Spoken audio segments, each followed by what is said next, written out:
Welcome to Carol and Gary's See America tour.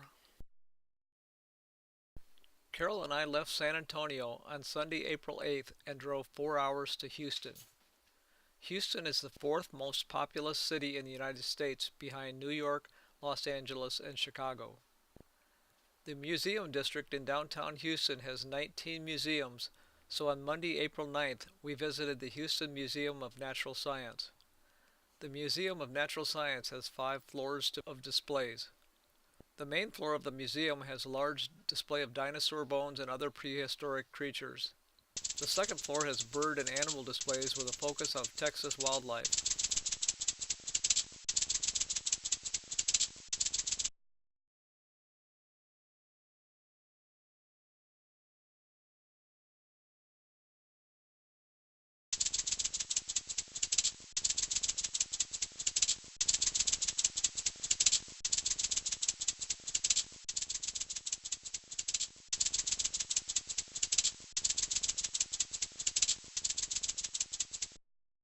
There is also a large display of shells from around the world.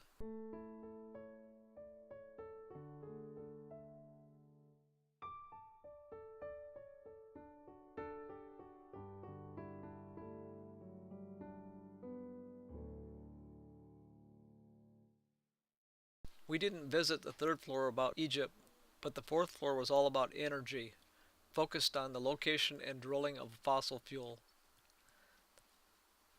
They explained how survey ships tow large arrays of seismic air guns that release bursts of air deep into deep water. Then they record the resulting reflections from the ocean's bottom.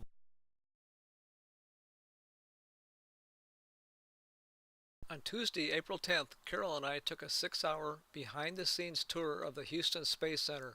The first thing that we saw was a space shuttle mounted to the top of the modified Boeing 747 outside the visitor center. I'll give you some more information on this later. Our tour began at a building storing a retired Saturn rocket. The Saturn rocket was used to launch a total of 24 astronauts to the moon between December 1968 and December 1972. Here is a picture of the space capsule mounted to the top of the Saturn rocket, rotated 90 degrees to show how it would look after landing in the ocean after a flight. Only the space capsule returned to Earth. The antenna-looking legs at the top are launched with the rocket but ejected shortly after takeoff. After our tour of the Saturn rocket building, we were taken to the building where work is performed for the International Space Station. With the creation of the Space Shuttle in 1976, space vehicles could be reused. After the Space Shuttle was created, the next step was the International Space Station. The International Space Station program is a joint project among 5 participating space agencies made up of the United States, Russia, Japan, Canada, and 22 European countries. The International Space Station is made up of many pressurized connectable modules, making it easier to transport the individual pieces to the space station. The first module was launched in 1988. International Space Station components have been launched by Russian rockets and American space shuttles. The International Space Station serves as a microgravity and space environment research lab in which crew members conduct experiments in biology, human biology, physics, astronomy, meteorology, and other fields. The space station is suited for testing of spacecraft systems and equipment required for missions to the Moon and Mars. Traveling at 17,150 miles per hour, the International Space Station orbits Earth once every 92 minutes, while maintaining an orbit with an altitude of between 205 and 270 miles. While in the International Space Station building, our group of 10 people met astronaut Douglas Wheelock, who goes by the name of Wheels. We talked to Doug Wheelock for approximately 20 minutes. He explained a problem in his eyes that occurred while at the International Space Station for 6 months in 2010. He is seeing a flight surgeon and hopes that this condition can be reversed, but for now he's wearing glasses. A couple of us in the group also saw astronaut Sunita Williams from a distance putting on a pair of shoes. Suni is a Navy officer of Indo-Slovenian descent. Sonita was assigned to the International Space Station as a member of Expedition 14 and Expedition 15 in December 2006. In 2012, she served as flight engineer on Expedition 32 and then commander of Expedition 33. While still in the International Space Station building, we saw work performed on land rovers, robots, and what was labeled as spidernauts. Our tour guide said that this equipment was being tested for deployment to Mars.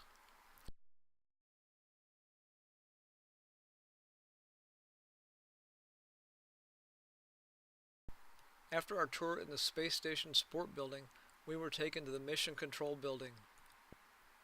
These people are in direct contact with the people living at the International Space Station right now. Our tour guide explained the function of each desk.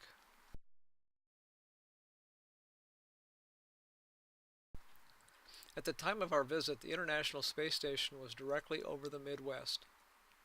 As I said earlier, traveling at over 17,000 miles per hour, the International Space Station completes an orbit approximately every 92 minutes.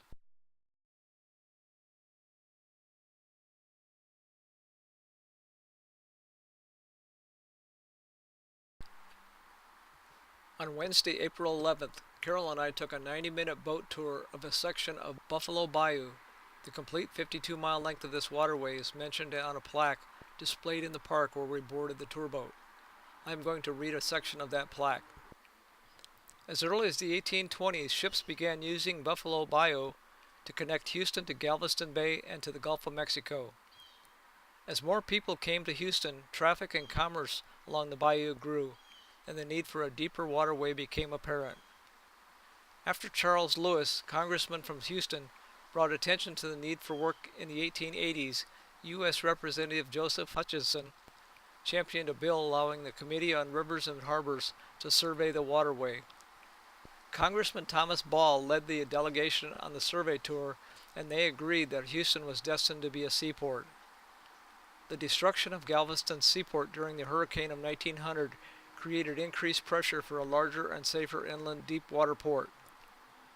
During the early 1900s, Thomas Ball tried to convince Congress to support a deep water port for Houston. Business and civic leaders joined forces in 1909, allowing Ball to propose the Houston Plan, in which local constituents offered to pay half the cost of deep water dredging. Congress accepted this offer, setting a new precedent for funding for future federal projects. Work began in 1912, and the 52-mile-long deep water channel officially opened on November 10, 1914.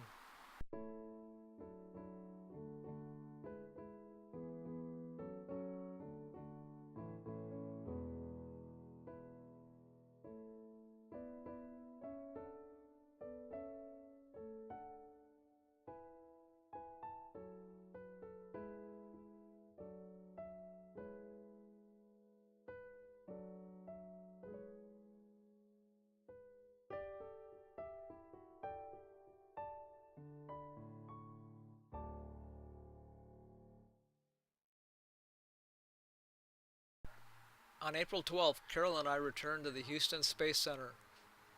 Our behind-the-scenes tickets allowed us to return once during the next 10 days. And because our tour Tuesday had taken basically all day, we missed seeing the space shuttle, all of the displays inside the main building. Our visit on April 12th began with walking up the stairs to the space shuttle mounted on top of a Boeing 747.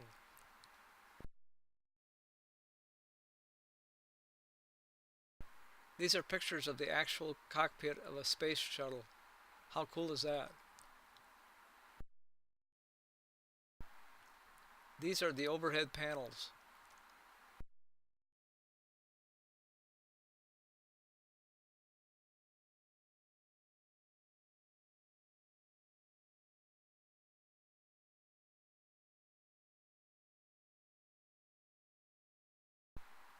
And this is the panel down between the seats. This is the cargo bay of the shuttle. This is the hatch used to exit the space shuttle while in space.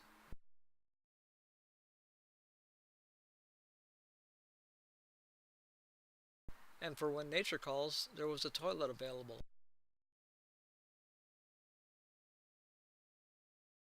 I didn't realize it, but the Space Shuttle program ended on July 21st, 2011. Since that date, a group of 3 astronauts at a time are sent to the International Space Station every 90 days for a period of 6 months in a Russian rocket. The astronauts are a mixture of Americans and Russians. When the rocket arrives, the 3 astronauts who have been at the space station the longest come back in the Russian rocket. These rocks were collected on the moon and are being analyzed by scientists.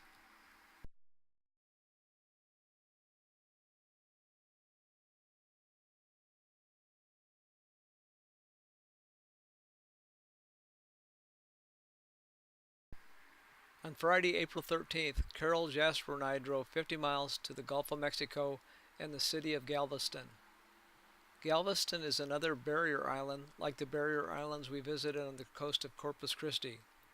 But Galveston is on a larger, heavier populated barrier island. Jasper had fun in the water and chasing seagulls again. While in Galveston, we took a 30-minute ferry boat ride to Port Bolivar, located on the west end of Bolivar Peninsula, which leads back to the main area of Texas. While on Bolivar Peninsula, we saw a lighthouse on private land.